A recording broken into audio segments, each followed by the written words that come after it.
Now, what I would like is, as this is a midweek spiritual pick-me-up, I'd like to focus on the one power, the one creator of all.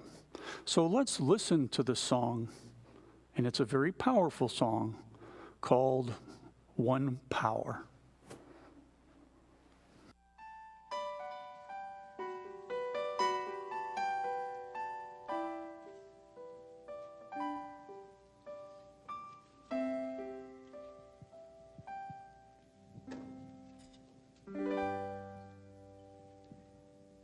There's one power, invisible, and you see it everywhere and every day.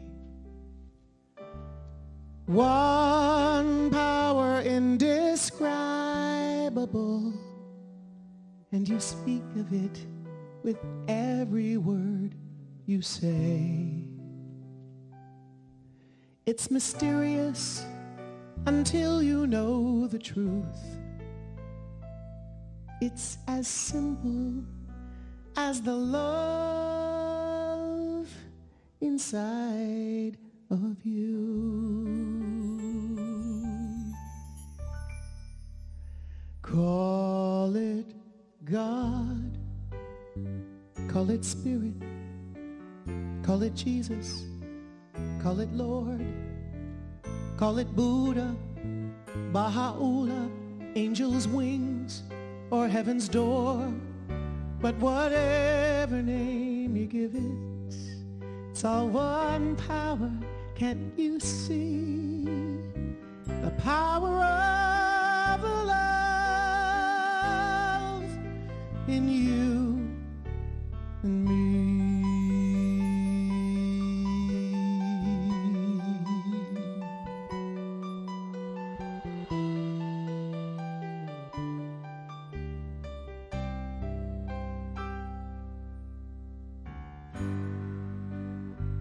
We speak so many languages, have different clothing, different colors, different names. But different is only dangerous when we forget that in our heart we're all the same. We'll remember when we close our eyes to see such distances were never meant to be. Call it God, call it Spirit, call it Jesus, call it Lord, call it Buddha, Baha'u'llah, angel's wings, or heaven's door.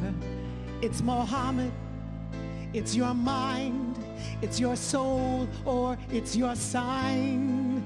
It's the universe, it's music, Mother Earth, or Father Time. But whatever name you give it, it's all one power. Can't you see? Whatever name you give it, it's the very air we breathe. It's the power of the love in you and me.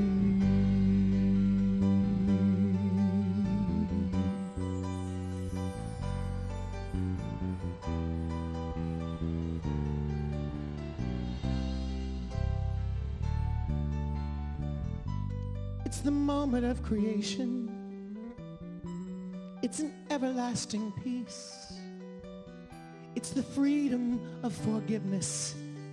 It's the sweetness of release. It's the joy of inspiration. It's the sunshine on your face. It's the birthright of all nations. It's the boundlessness of space. It's the beauty of a baby, the serenity of sleep. It's the anger you abandon for its love that's most deep. It's one power.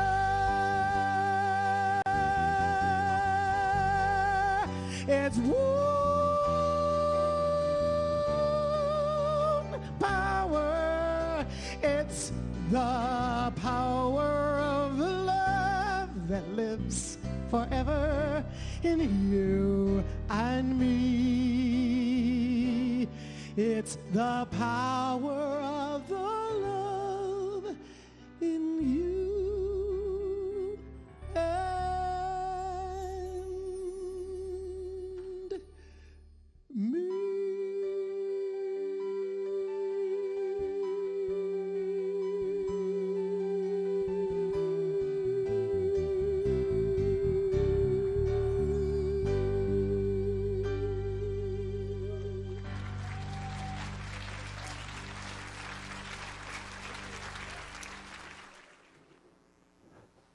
Well, I can always say in the prayer treatment that the first step in prayer treatment is recognition of the one power. But I feel that hearing that music and seeing those images, it gives a much more powerful emotional response in us. It's easier for me to remember rather than in a straight lecture.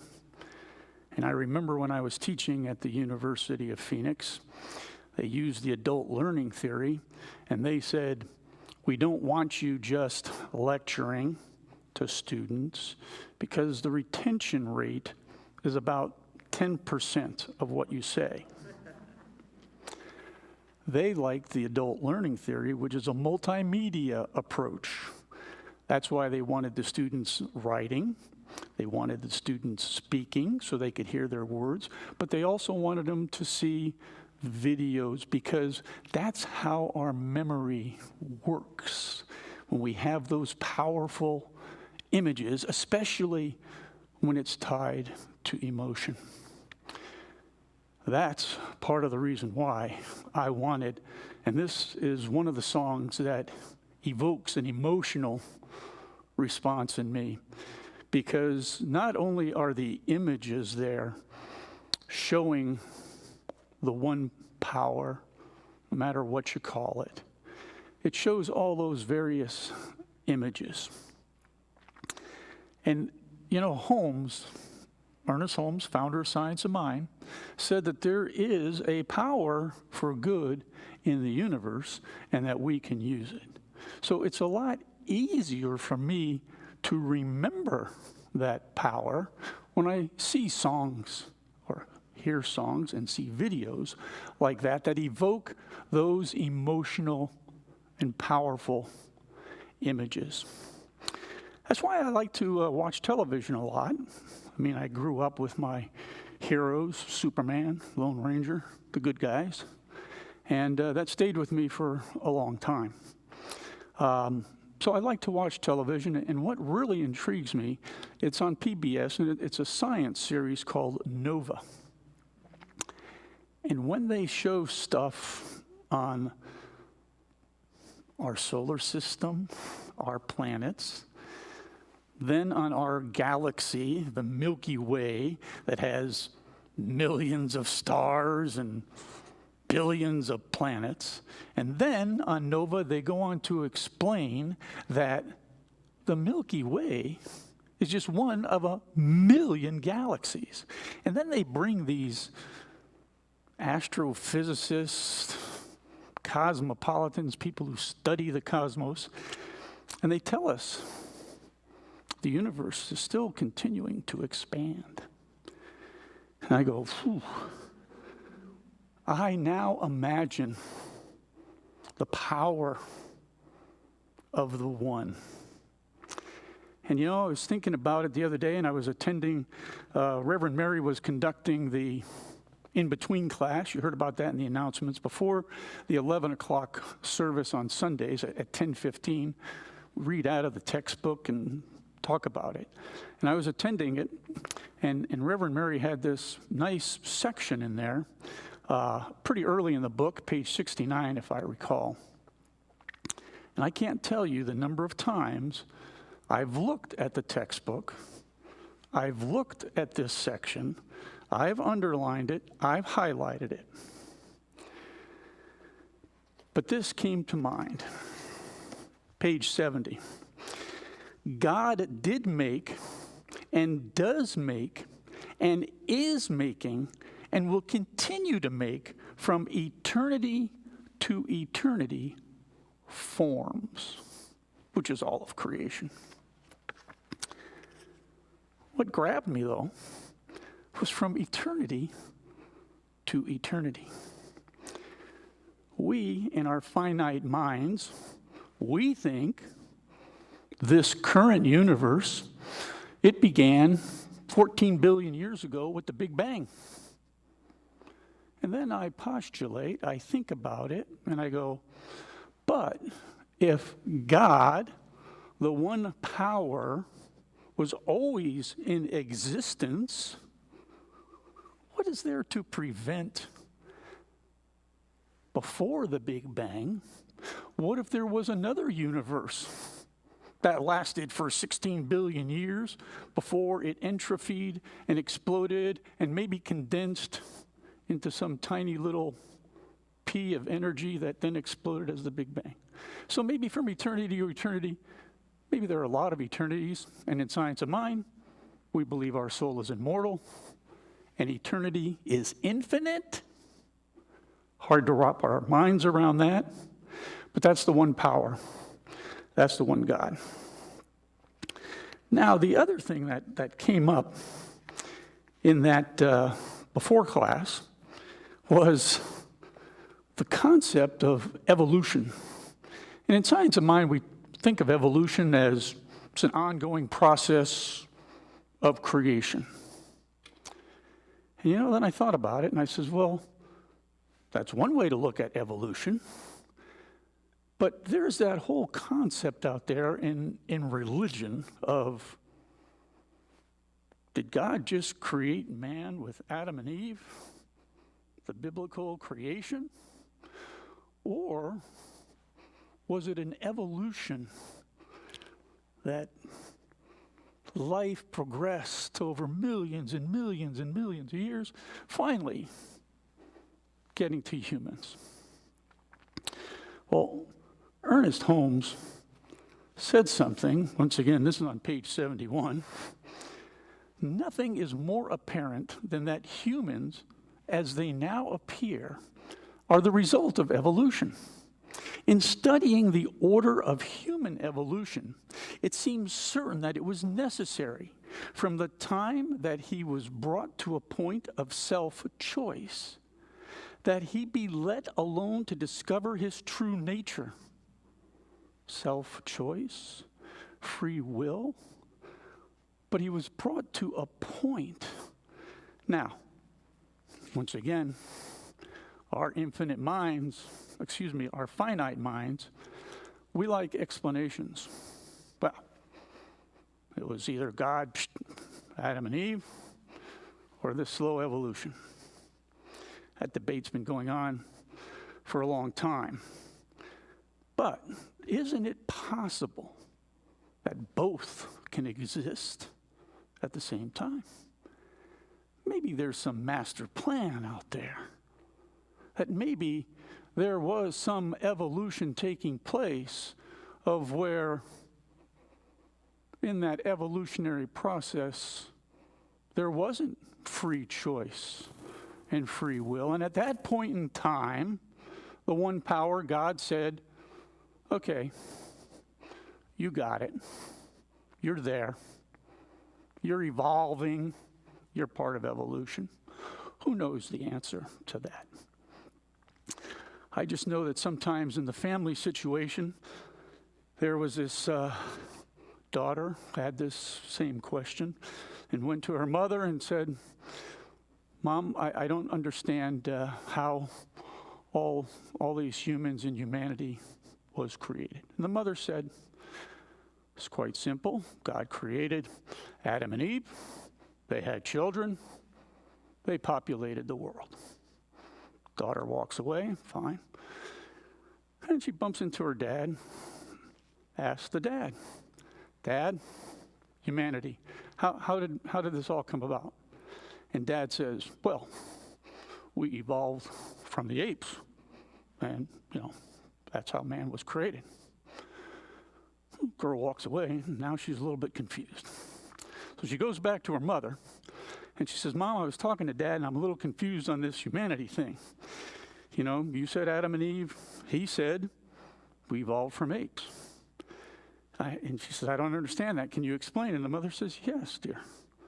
When I was talking about Adam and Eve, I was talking about my side of the family. And when your father, he was talking about his side of the family.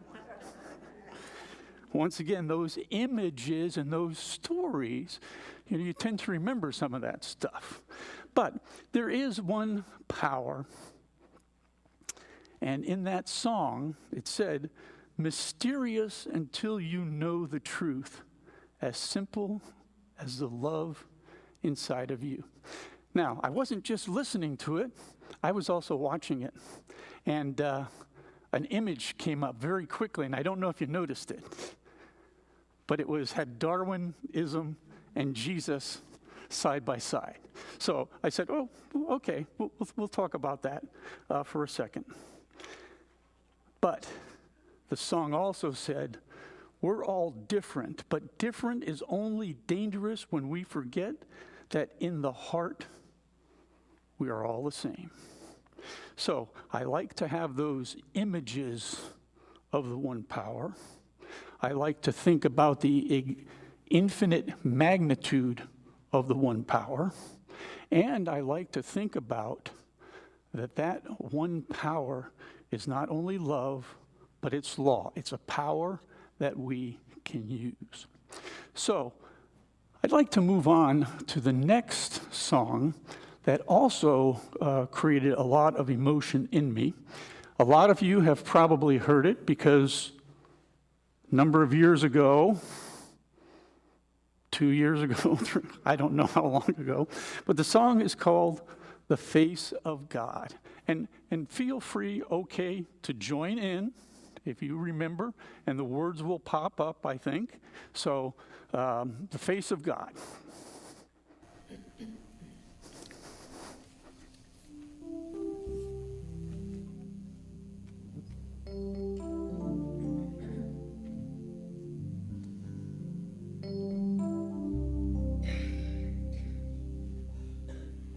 You are the face of God. I hold you in my heart. You are a part of me. You are the face of God.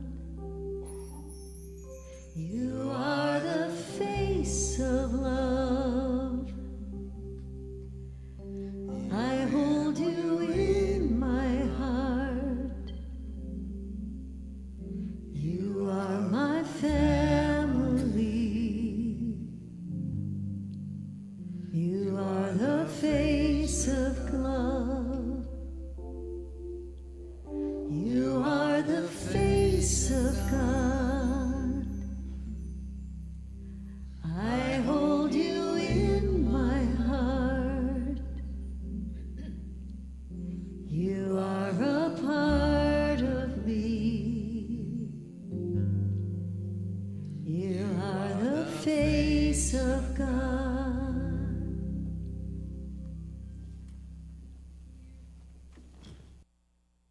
That song has also brought tears to my eyes, and the imagery and the power behind it reminds me when I see others that they are the face of God, and they are my family, because we're all part of creation, so we're all related.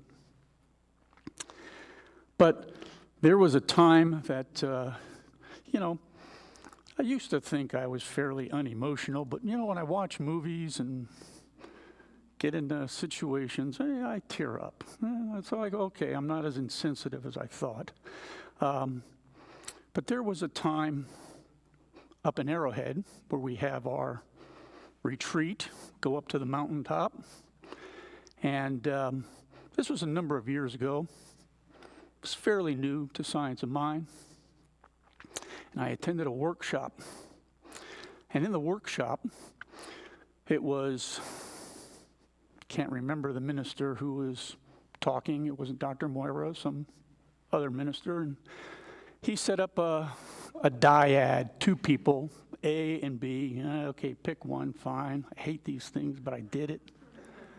But it turns out, and I really didn't know him that well at the time, was Bob McKinney. He happened to be my partner. I said, okay, fine. Okay, who's A, who's B, fine. Turns out, he was A, I was B. But A was God, and you were B. And you had a couple of minutes to talk to God. Ask questions, do whatever you want to do. Well, when I get into this role playing, I take it seriously. And so there's Bob McKinney. I said, okay, he's God. I'll buy into that. That was obviously way before the teaching, or I know he has the God essence and he has the face of God. It's way before all of that. And I'm pouring my guts out that I'm just so happy to be alive, to be able to see God, talk to God. Oh, just tore me up. And once again, a very powerful image that you're talking to God. But then when I hear this music, the face of God, I'm talking to other people, and they have the God essence. Am I having a similar reaction? No, not quite as powerful, because I got to remind myself of the one power. And of course, sometimes I have to look at their behavior. God bless. But it's so powerful. And then, maybe a couple years later, once again up at Arrowhead, we did this thing called an angel wash. Never heard of an angel wash before. I'll try to describe it briefly, but people form two rows of people, so it's like a little tunnel. So the people at the one end, they start going through the tunnel, and as they go through the tunnel, they become part of the tunnel when they get to the end. However, when they go through, they have to keep their eyes closed. And the music that is playing is You Are the Face of God. And as you are walking through that tunnel, people are guiding you because you have your eyes closed. And they are gently touching you and telling you how lovable you are, how good you are. And you know, I'm near the end of the line. I'm watching people there. You want to talk about gushing and crying and everything else. I go, come on, what's going on here? I got about halfway through that tunnel, and even my memory of it almost brings tears to my eyes. The power of hearing the face of God, and they're part of me, and they're part of the family. It helps me remember the power of the one, and it resides in others. It evokes the Martin Luther King Jr. Don't judge people by the color of their skins, but by the content of their character. And I feel so good that when I welcome people into this sanctuary, when I welcome people into this teaching, I'm welcoming the God essence, and I'm welcoming everybody. It makes no difference, race, religion, color, it makes absolutely no difference. I was watching a movie called Hidden Figures. It was about these African American women who were brilliant, and they helped launch the space rockets. This was in 1961, when there still was segregation. and Kevin Costner was playing the overall chief. This one lady had to run a half mile in order to go to the colored restroom. And he said, "Where are you gone for 40 minutes? Blah, blah, blah. This is important work." Blah, blah. And she finally says, "Hey, there's no colored restroom here. I got to go run to this place a half mile away." He gets out a crowbar, knocks down the colored signs, and he basically says, "Here at NASA, we all pee the same color." Once again, a very powerful image that we're all the same. We're all the same. You know, I didn't read the two greatest commandments under the one power. It was, you know, love thy Lord, thy God, with thy whole mind, thy whole soul, whole body. But the second commandment from Matthew 22:39, and the second is like unto it, thou shalt love thy neighbor as thyself. So that reminds me, I got the one power, but I see that one power in everyone I meet. So how am I going to treat the face of God? How am I going to do that? The choice is mine. I have free will. So with all of this love, I would like you to join me in our next song. I'm here to remind you. And yes, this one too brought tears to my eyes.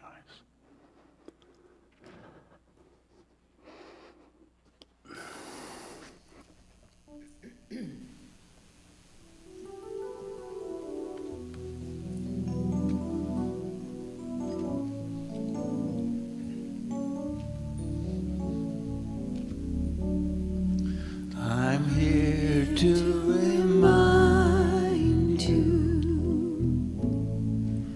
of your magnificence, to help you awake to all the wonder that you are.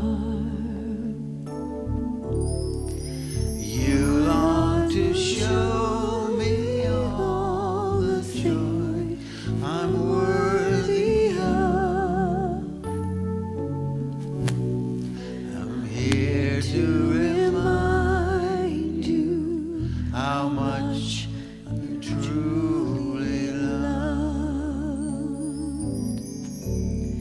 You're here to remind me of my magnificence, to help me awake to all the wonder that I am. You long to show me all the joy I'm worthy of. You're here to remind me how much I'm truly loved.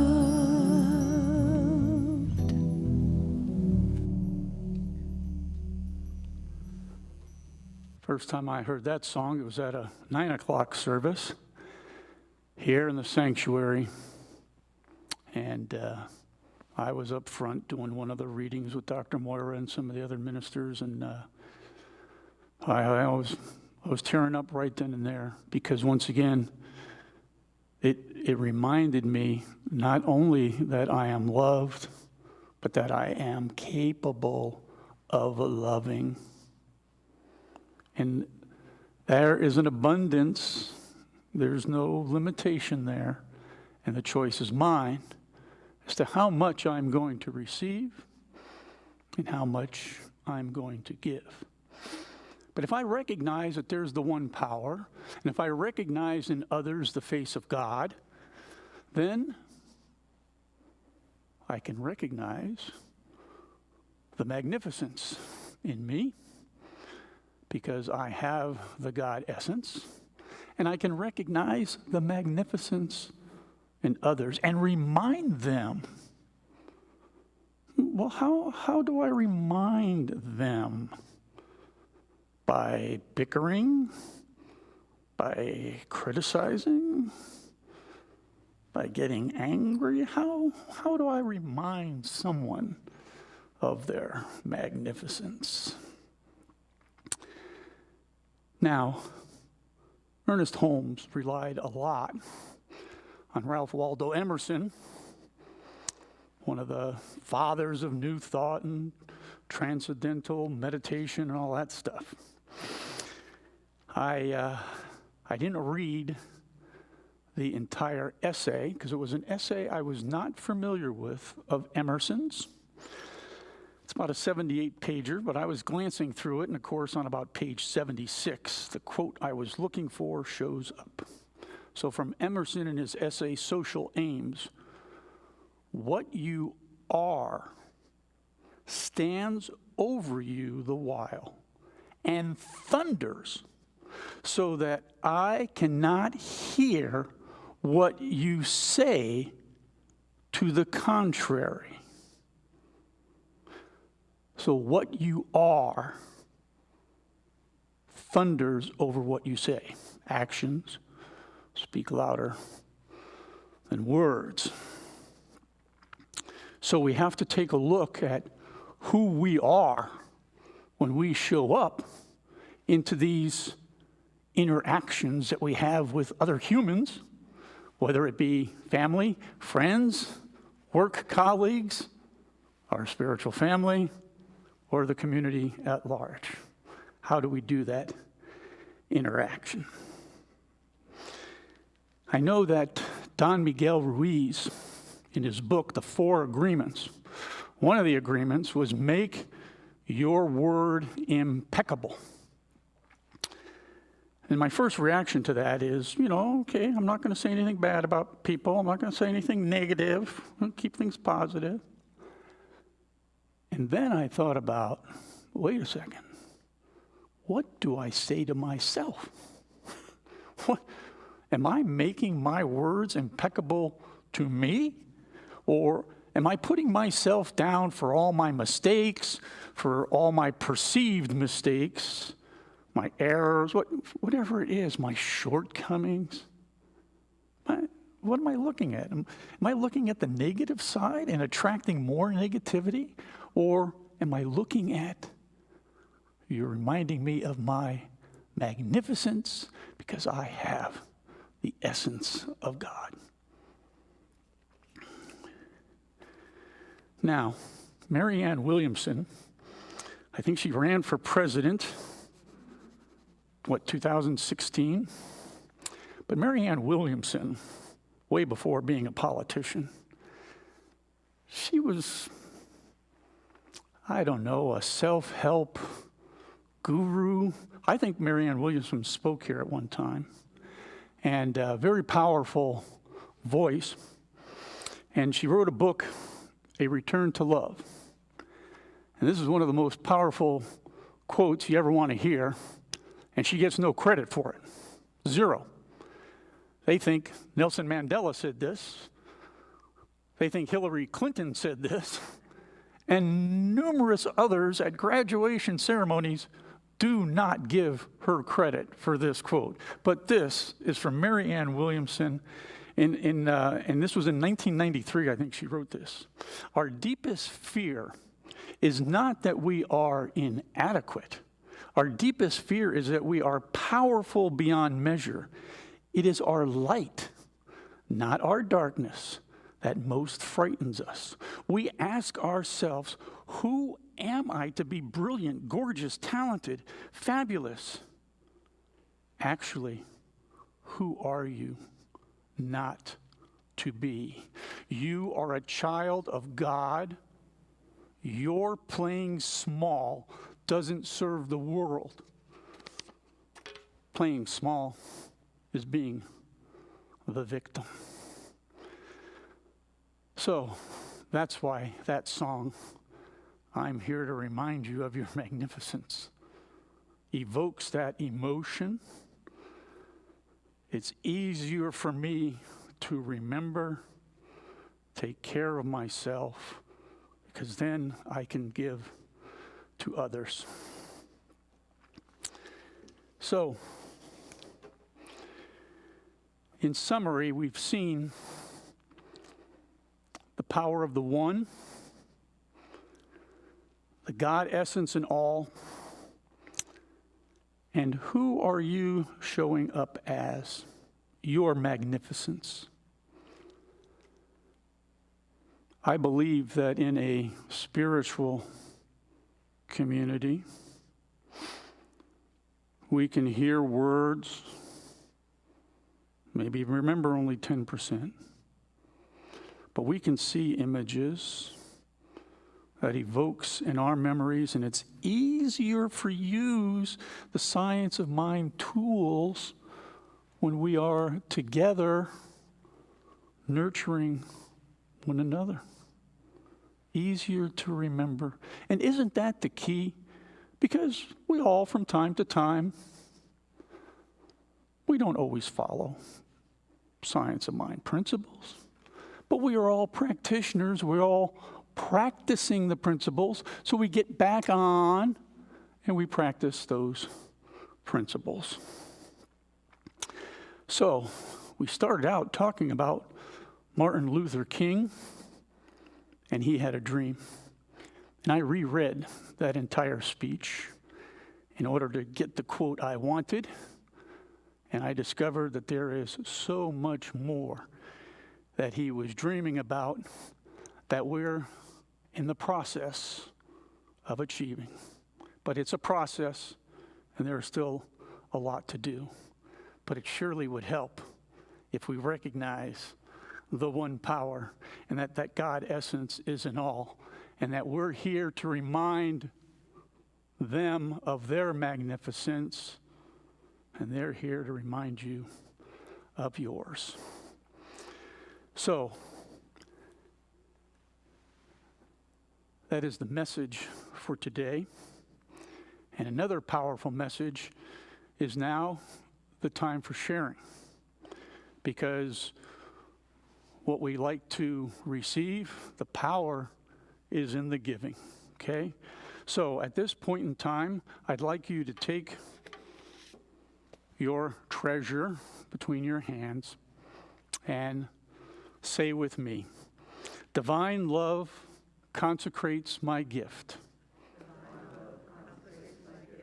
It goes to heal, to bless, and to prosper. All those who give and all those who receive. I rejoice in the sharing of my good, and I release my gift with love.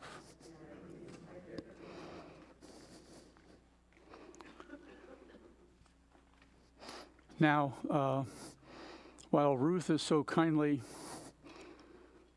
collecting the donations, I think that there is a time at the Wednesday 11 o'clock service that it gets opened up to questions or comments. And I know Dr. Moira is not here, and she's the ultimate authority on those things, but I'm more than happy to entertain any questions or comments you may have about anything, any of my thoughts, anything that I discussed, or anything that's on your mind at the current time. Do we have a question out there? No questions? So everything's pretty clear. I can repeat the question so everyone can hear it. We're good? All right, now let's see. I'll look at my notes quickly to see what I forgot, if anything.